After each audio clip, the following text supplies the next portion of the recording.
Très bien. Dans la série des présentations que j'essaie de donner, quelques présentations que j'essaie de donner, il ne faut pas être ambitieux non plus, j'ai essayé de commencer une série Zimbabwean Literature.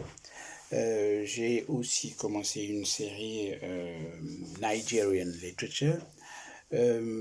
Celle-ci, j'aurais pu la commencer plus tôt, mais je ne l'ai pas fait, voilà. Alors, on va l'appeler Cameroonian Literature. I should have included here, of course, Madame Calixte Beyala, Leonora Miano, but I came across this one called Les Impatientes, appelée Les Impatientes, de Madame Djaïli Amadou Amal, qui a donc obtenu en 2020 le prix Goncourt des lycéens. C'est un petit livre de quelques 240 pages, assez fluide à lire. Un peu dur, je pense, un peu dur à les lire. En fait, de la première à la dernière page, à cause de toutes ces histoires de violence conjugale, etc., qui sont par moments un petit peu insupportables. Mais c'est de la fiction. C'est de la fiction. Parfois, ça se rapproche un petit peu de la réalité. C'est bien ça le problème de la fiction. La fiction, pour qu'elle soit un peu efficace, il faut qu'elle soit vraisemblable.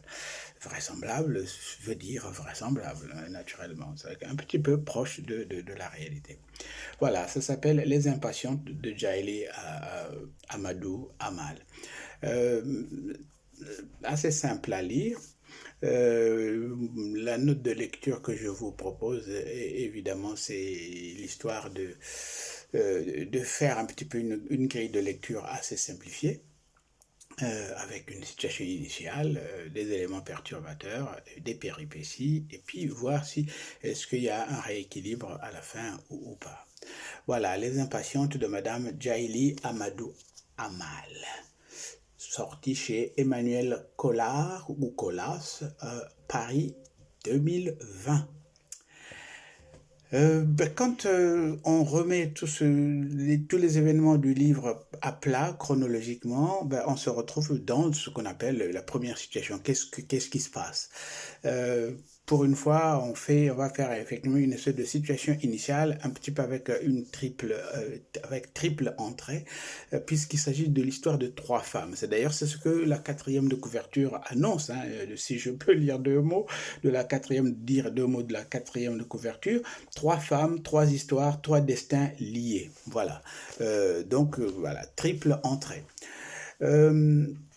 La situation de ces fameuses trois femmes que nous présente Madame Amadou Amal est relativement stable, même dans un contexte socioculturel strict et relativement hostile aux femmes, on va dire. On va commencer par la première entrée, c'est donc Ramla. Ramla, un petit peu le personnage un petit peu central quand même, l'air de rien.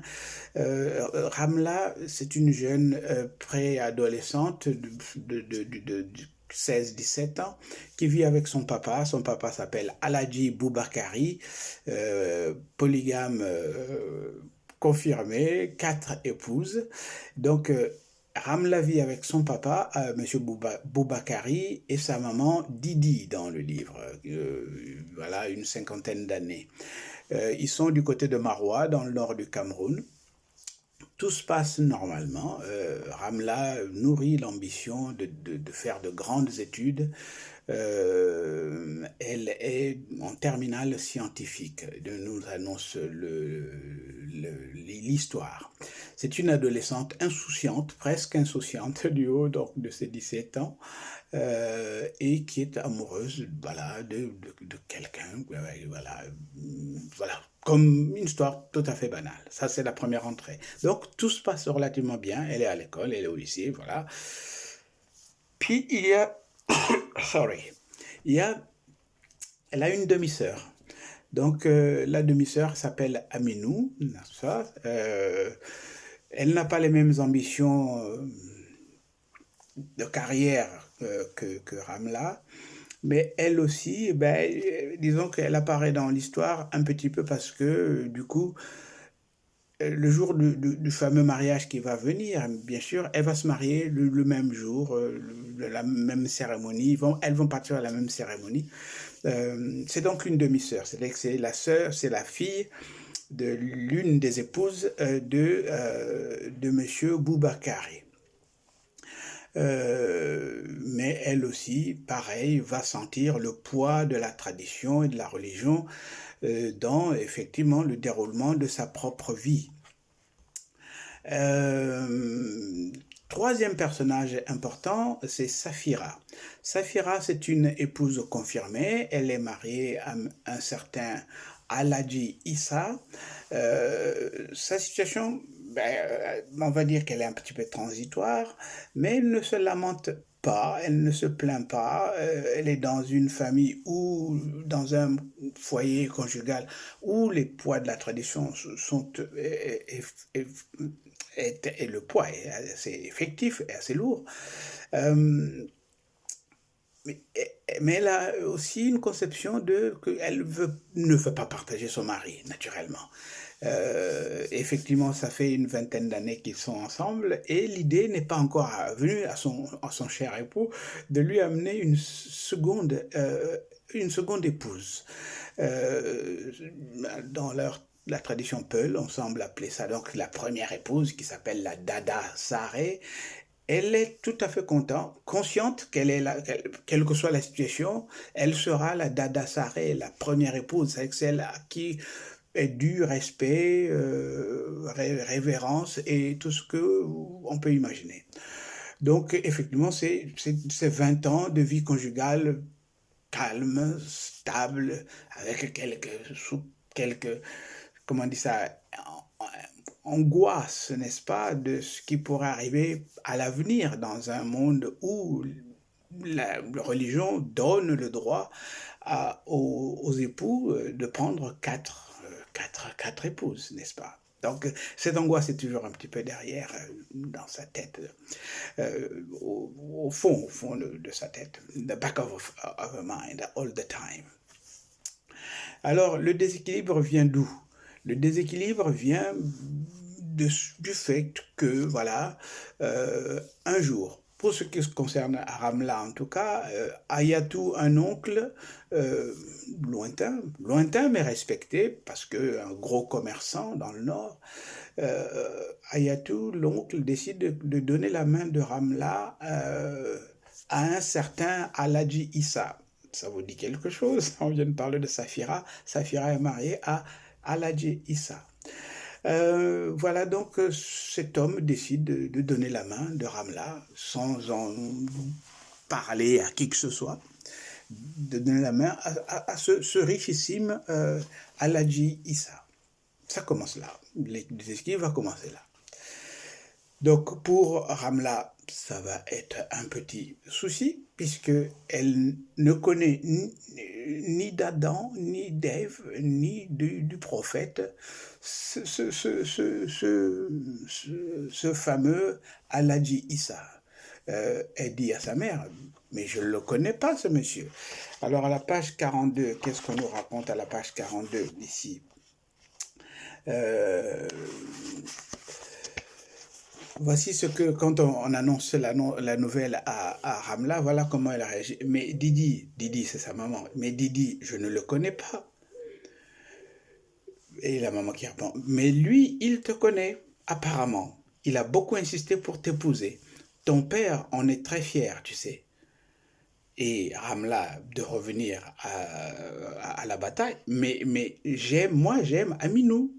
Je n'aime pas cet Aladji Issa, c'est Aminou que j'aime. C'est avec lui que je veux me marier. Et la maman, très sérieuse, l'amour n'existe pas avant le mariage, Ramla. Il est temps que tu redescendes sur terre. On n'est pas chez les Blancs ici, ni chez les Hindous. Tu comprends pourquoi ton père ne voulait pas que vous regardiez toutes ces chaînes de télé. Tu feras ce que ton père et tes oncles te diront. D'ailleurs, as-tu le choix? Épargne-toi des soucis inutiles, ma fille. Épargne-moi aussi, car ne te leurre pas, la moindre de tes désobéissances retombera invariablement sur ma tête. Voilà, le décor est planté. Voilà, ça nous donne une indication sur la place de la femme dans cette situation, dans ce contexte islamo-peul de Maroua. Voilà, donc ça c'est Ramla, d'une certaine manière. Alors, elle va être accompagnée, comme on a dit tout à l'heure, dans le mariage qui va être programmé par sa sœur, sa demi-sœur, hein, n'est-ce pas, qui s'appelle Hindou, n'est-ce pas. Hindou, elle est promise à un certain Moubarak, aussi le neveu d'un richissime commerçant du Nord. Évidemment, Hindou, comme Ramla, ne veut pas de cet homme, surtout que la réputation qui précède ce fameux Moubarak est que c'est un homme violent, porté sur la bouteille, donc un homme violent d'une certaine manière, et elle n'a pas envie d'y aller, mais voilà, a-t-elle le choix, comme on vient de voir? La tradition reste solide et ferme ici. Voilà, donc ça c'est le deuxième personnage, donc Hindou, qui va accompagner Ramla dans cette terrible péripétie du mariage annoncé avec des quinquagénaires. Troisième personnage féminin important, c'est Safira. Et Safira, quel est le déséquilibre chez elle? Ben, Safira, on a dit, est mariée à Aladji Issa. Et Safira va voir débarquer dans son foyer, après 22 ans de mariage relativement calme et intime avec son époux, va voir débarquer une jeune fille de 17 ans, très belle, à la peau très claire, parce que la peau très claire, c'est important dans cette affaire. Je ne sais pas pourquoi, mais enfin, peau noire, peau claire, quand même, on préfère peau claire, hein, cela va sans dire. Donc Ramla est très belle, très claire de teint, elle va devenir la coépouse de Safira. Et voilà, pour Safira, la vie ne va plus être comme avant. La donne conjugale va changer totalement. Et c'est ça le déséquilibre. Voilà, ça c'est donc le deuxième point, dans la deuxième rentrée. La première rentrée ayant été, je rappelle, la situation initiale, tout à fait paisible pour tout le monde, pour les trois femmes, grosso modo. Le déséquilibre, c'est le mariage qui va créer finalement le déséquilibre dans ces trois foyers, si on peut dire. Chez Ramla, chez Safira et chez Hindou. Le mariage traditionnel imposé aux jeunes filles à peine nubiles, on va dire. C'est l'élément perturbateur pour tout le monde. Ok, ça c'est 1 et 2. Ok.